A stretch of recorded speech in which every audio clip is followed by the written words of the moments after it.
Toy izao ny fifanosehana eto amin'ny tsenan'ny Mino ny maraina teo. Mangatsiaka ny andro, mitady hafanana amin'ny dite sy kafe amidiny ny olona. Tazana eo isan'ny fanosika teto i Clarisse, dite ny azo novidiny. Tsy nahavita ny karakara izany tany an-tokantrano izy noho ny amehany. Ohatra mafanafana aloha teo dia nanomboka maly ohatra nangatsiaka indray. Ie, dia misotro dite, mafana kibo. Tsy araka ny fandraisana olona, mandeha ny tsena, ato ambadika, tsy mijanona ihany koa ny fanendasana ny mofo, ampiarana amin'ny kafe sy ny dite. I Fidèle lohan'ny fianakaviana no miandraikitra izany.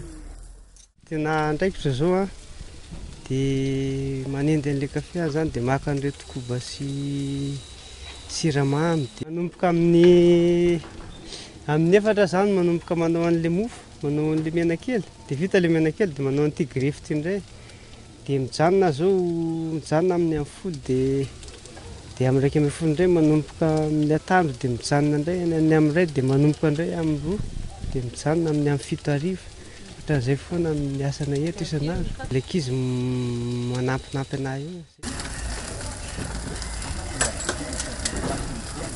Folo taona mahery izay no nanaovan'ny Fidèle ity asa ity, adiny 15 isan'andro. Zaza 5 no velomina amin'izany. Ankehitriny efa manana tsena hafa ankoatra ity izy ireo. Ny vadiny indray no mitantana azy.